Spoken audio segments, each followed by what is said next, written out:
Buenos días, jóvenes.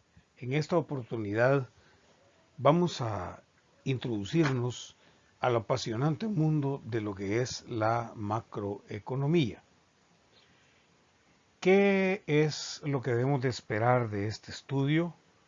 Bueno, lo que debemos de esperar es bases de pensamiento con los cuales nosotros podremos criticar o censurar la actividad del tomador de decisiones de un país, es decir, el gobierno, en lo que respecta a la toma de decisiones de cómo satisfacer las necesidades en la sociedad, específicamente para nuestro caso, en la sociedad salvadoreña.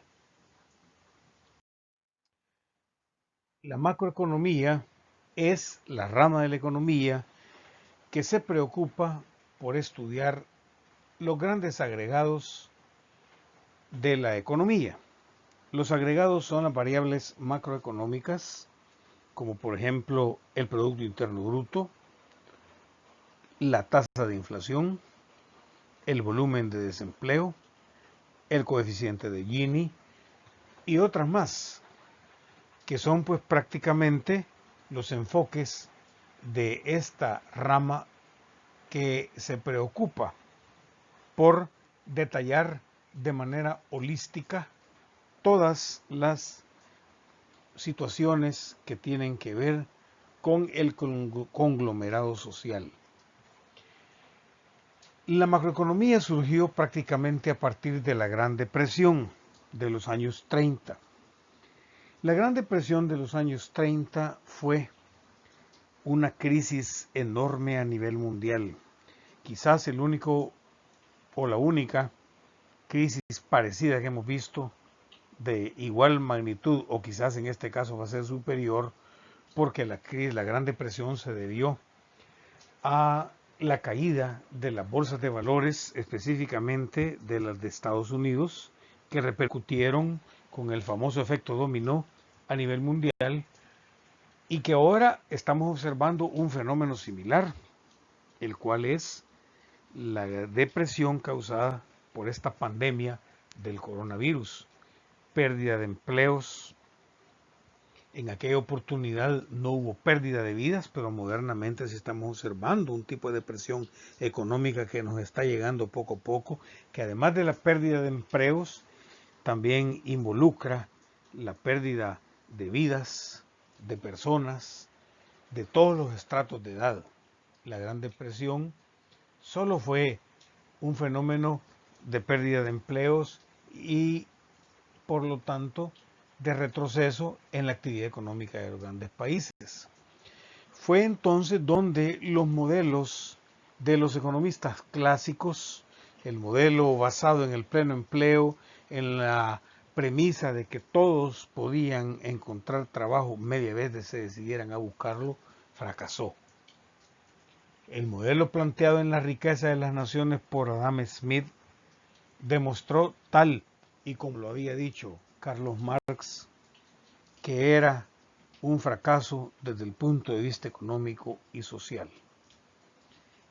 Esos modelos clásicos eran los sustentados por todos los economistas ingleses que comulgaban con el pensamiento smithiano, dentro de los que podríamos mencionar a David Ricardo con su teoría de las ventajas comparativas, a Alfred Marshall con el modelo matemático de oferta y demanda, a John Stuart Mill con sus obras Los Principios de Economía, y a muchos otros, a Jean-Baptiste Say con su principio fundamental, que era la premisa que sostenía los postulados del pleno empleo de los factores productivos: la oferta crea su propia demanda.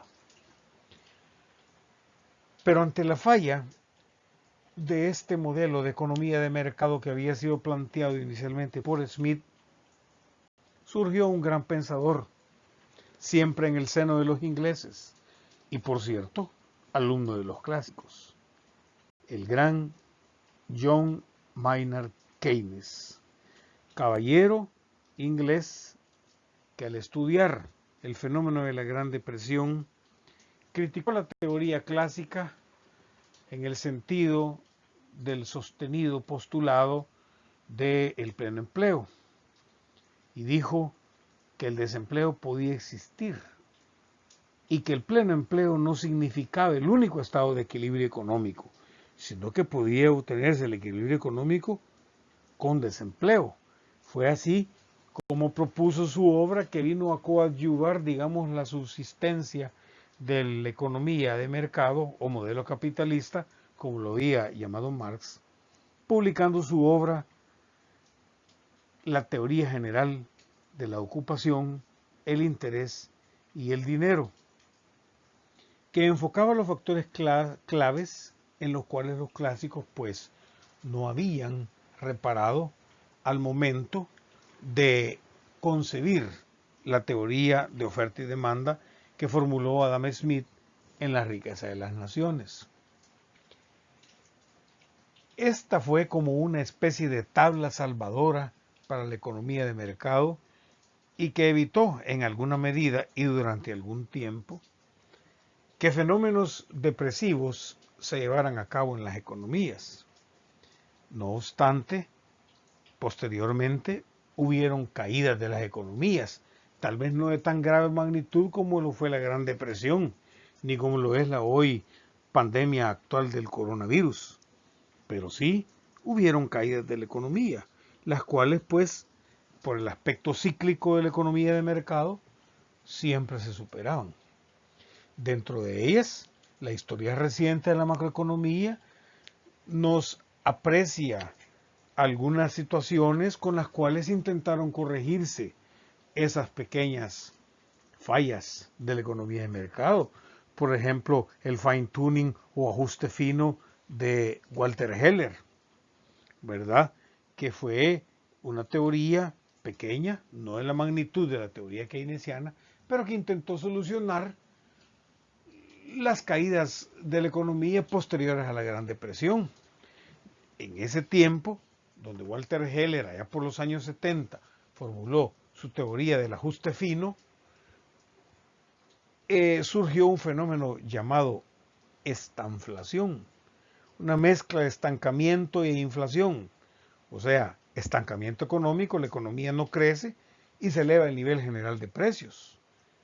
Básicamente, pues, la teoría de Walter Heller proponía medidas de ajuste fino, aplicaciones de política fiscal y algunas aplicaciones de política monetaria que tendían a regular la situación de estanflación que se estaba viviendo allá por los años 70 en la economía de los Estados Unidos y que, como ya lo sabemos, también afecta la economía mundial.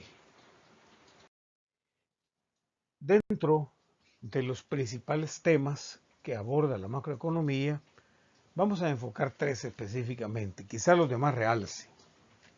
La inflación, concebida como el alza generalizada en el nivel de precios.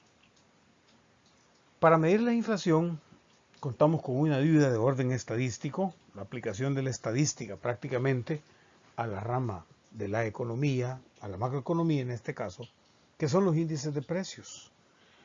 Los índices de precios son los medidores que nos permiten llegar a concebir lo que es la tasa de inflación.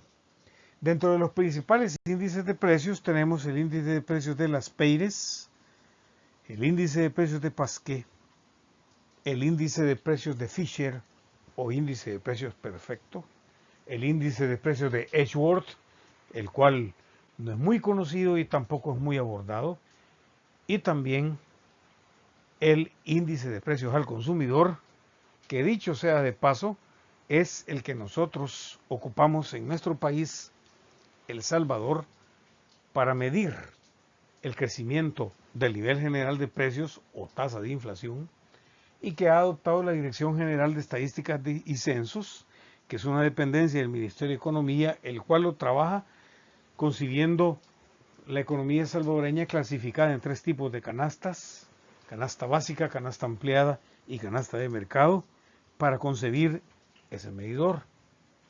También el hecho de conocer los índices de precios nos da la pauta para aplicar una teoría muy olvidada, que es una aplicación de la macroeconomía a las finanzas, que es la deflactación.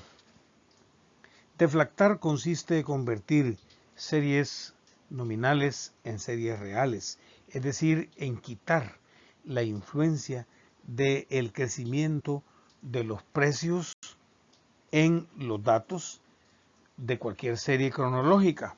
Específicamente se utiliza mucho en las finanzas para convertir el valor del dinero a tiempo actual. El dinero pierde valor todos los días por la acción de la tasa de inflación. El dinero de los años 2000 no vale igual que el dinero de los 1900.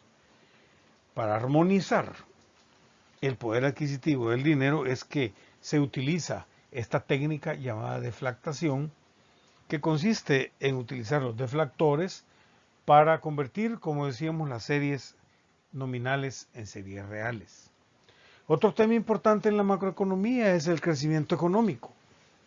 El crecimiento económico es simplemente el incremento en el Producto Interno Bruto. A eso se le llama crecimiento económico. El concepto de Producto Interno Bruto es uno de los más discutidos en economía, pero básicamente es el crecimiento de la producción medido en un lapso de tiempo determinado, el cual suele ser de un año.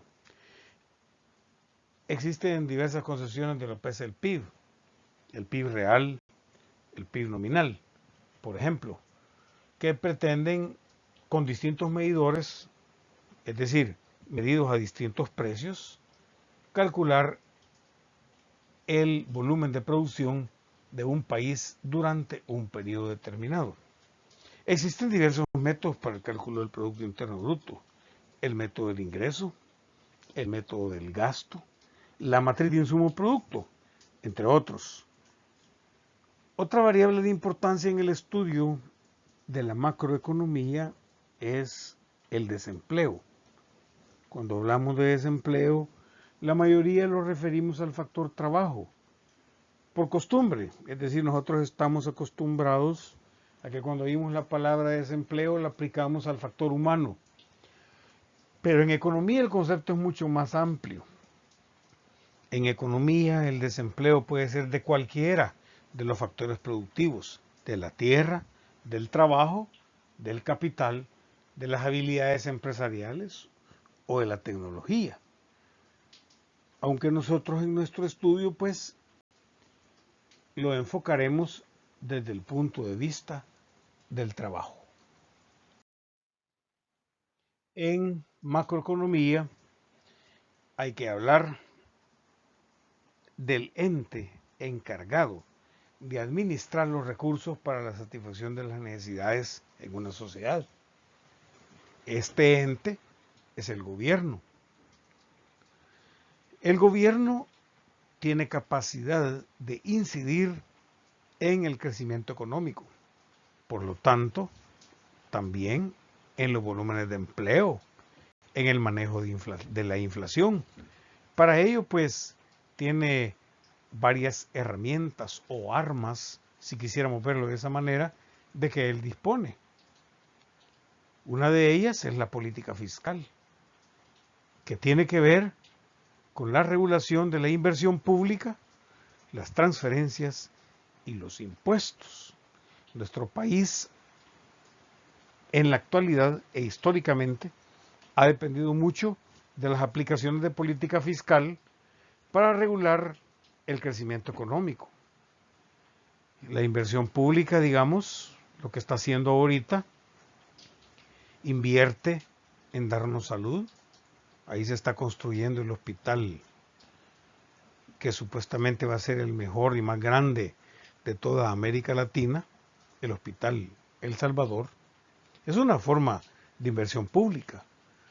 También otra forma de inversión pública para sacarnos, por ejemplo, de esta pandemia actual es los paquetes de comida, de víveres que está entregando el gobierno a todas las familias salvadoreñas. Es una forma de inversión pública. las inversiones que hace el Estado en educación. A los profesores ahora con esta pandemia también les está dotando de herramientas, también a los alumnos, para que puedan llevar a cabo sus clases en línea, computadoras, acceso a internet.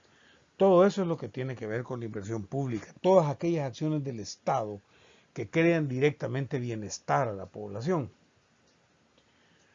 También como parte de la política fiscal está la regulación de las transferencias, los pagos por transferencias, que básicamente se refiere a los pagos que hace por actividades no productivas. En nuestro país, a raíz de la privatización del sistema de transferencias, conocido como Ley SAP, Sistema de Ahorro por Pensiones, que dio o generó las asociaciones de financiamiento de pensiones o AFPs, asociaciones de fondos por pensiones le llaman, pero son de financiamiento realmente de las pensiones. El Estado se desligó de esta actividad que le corresponde por naturaleza y la delegó a la empresa privada, la cual, como sabemos, no tiene ningún objetivo de bienestar social. Pero el Estado, pues pretendiendo descargar el famoso gasto público, se deshizo de los pagos por transferencias, de los pagos por pensiones, se quedó con una pequeña parte y por eso nos atrevemos a llamarle un sistema de financiamiento, porque la parte del INPEP y del Seguro Social se están financiando con fondos de los cotizantes de las AFPs. Por otra parte, también la política fiscal incluye la regulación en materia impositiva.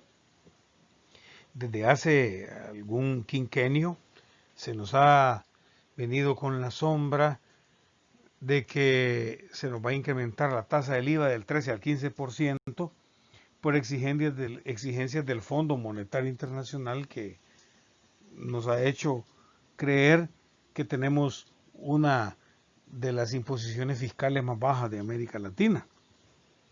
Entonces ellos están presionando incluso por la creación de nuevos impuestos. Ahí está en la gaveta el impuesto predial, que es uno de los que el gobierno pues también está deteniendo en su implementación por presiones del Fondo Monetario Internacional. Todo esto pues forma parte de lo que es política fiscal. La política monetaria es la segunda herramienta de la que dispone el gobierno para regular las acciones de la economía. La política monetaria consiste en regular la cantidad de dinero que anda en circulación, o sea, el circulante. Prácticamente esa herramienta está nula en nuestro país desde que el gobierno de Arena pues limitó el uso de la política fiscal, de política monetaria, perdón, prácticamente la anuló cuando dolarizó el país a través de una ley llamada Ley de Integración Monetaria en el año 2001, me parece. A partir de esa fecha nosotros perdimos esa herramienta de incidencia en el crecimiento productivo de nuestro país. Prácticamente no contamos con política monetaria.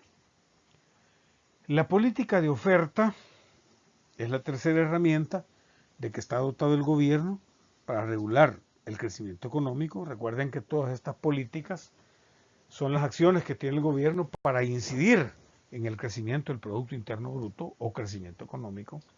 Las políticas de oferta son todas aquellas prebendas que el Estado puede ofrecer a las empresas con el afán de fomentar la inversión privada. Por ejemplo, la mayoría de políticas de oferta versa sobre la dispensa de impuestos. Pudiera ser que, digamos, quisiéramos fomentar el empleo y la producción aquí en Santa Ana, pudieran motivar a las empresas a que vinieran a invertir acá en Santa Ana y como una prebenda o premio fiscal les pudieran otorgar que no pagaran el impuesto sobre la renta dentro de los primeros 5 años de operación, que es cuando las empresas pues empiezan a recuperar prácticamente parte de su inversión. Eso sería una de las políticas de oferta. Casi todas ellas tienen que ver con prebendas a nivel de imposición fiscal.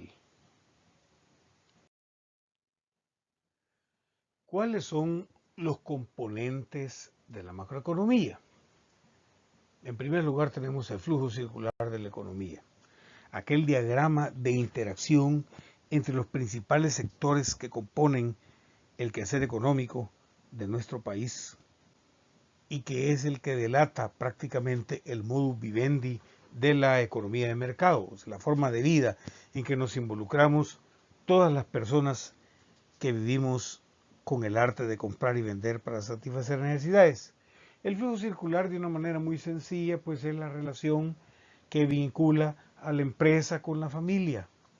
Los flujos reales y los flujos nominales que ya se estudiaron en Economía 1 y en Economía 2, que van de una para la otra y que prácticamente son los que dan o que generan el proceso de satisfacción de las necesidades de la sociedad moderna. La macroeconomía también tiene tres ámbitos, o sea, tres ambientes en los cuales se desarrolla. Son conocidos como los tres ámbitos del mercado. A nivel macroeconómico se considera que son tres grandes mercados los que existen. El mercado de bienes y servicios, que es con el que todos estamos familiarizados. Comprar un pantalón, comprar los pasitos chucos, comprar pupusas, el servicio de transporte, todo eso forma parte del mercado de bienes y servicios. Hay mercados también que son un poco menos conocidos o los hemos oído mencionar, pero no tenemos mucha claridad, la gran mayoría de personas, de la forma en que funcionan y qué es lo que hacen. Por ejemplo, el mercado de los activos, que son las bolsas de valores, que son aquellos mercados donde se negocian títulos, valores, representativos de riqueza de las empresas y que gestan prácticamente hoy en día la gran parte de la actividad económica de nuestro país y del mundo entero. Por ejemplo, es en el mercado de los activos, en la bolsa de valores, donde se negocia el petróleo.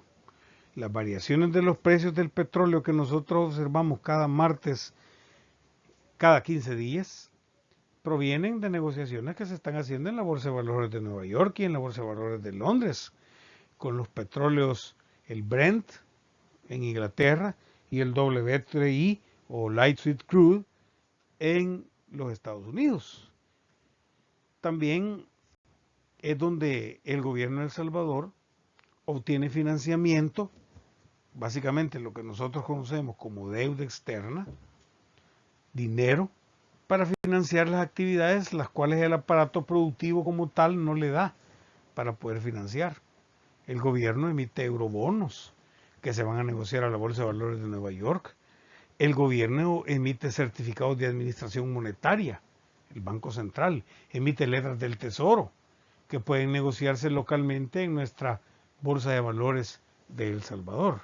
Entonces es un mercado que prácticamente muchos no tenemos muy claro el funcionamiento, pero que una unidad específicamente de esta materia va a ser destinada para que nosotros conozcamos el funcionamiento de ese mercado.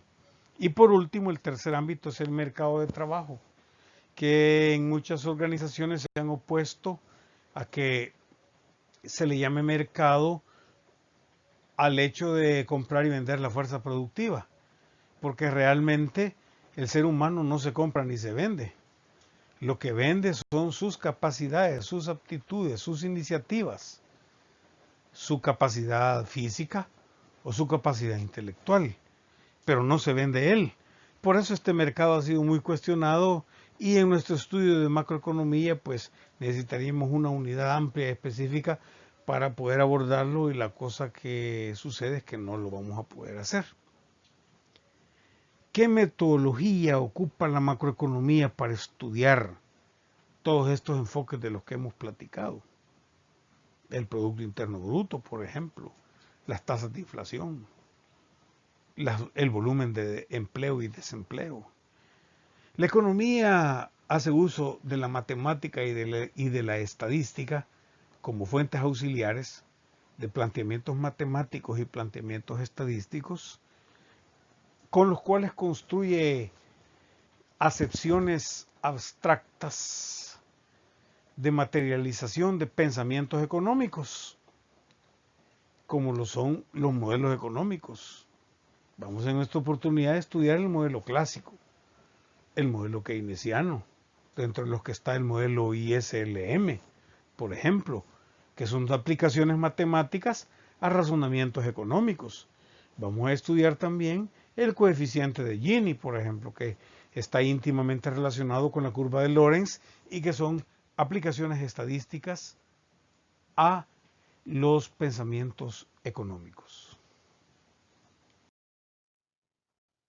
La macroeconomía se preocupa por estudiar variables específicas a las que se le llama de manera muy particular agregados económicos.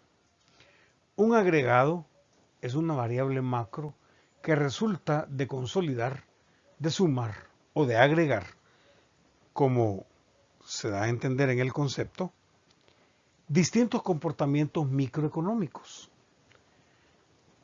Un ejemplo de un agregado económico, quizás el más importante que vamos a estudiar en macroeconomía, es el Producto Interno Bruto. El Producto Interno Bruto resulta de sumar las producciones de los tres grandes sectores de la economía, del sector agrícola, del sector industrial y del sector de servicios o sector comercial. Por eso es que se le llama agregado, porque resulta de sumar los comportamientos considerados como microeconómicos, porque el comportamiento macro es el consolidado, el agregado de los comportamientos micro, en este caso de la variable producción. El ingreso nacional es otro de los agregados macroeconómicos, que es el conjunto de pagos que reciben todos los factores involucrados en el proceso productivo de una nación. El índice de precios al consumidor es otro agregado económico que resulta de medir toda una canasta de bienes y servicios que en un país se pueden adquirir para satisfacer las necesidades. Y el coeficiente de Gini, que pretende indicarnos cómo está regulada la distribución del ingreso nacional o el ingreso interno en una población y que tiene mucha relación con la curva de Lorenz que ya se estudió en la economía 1.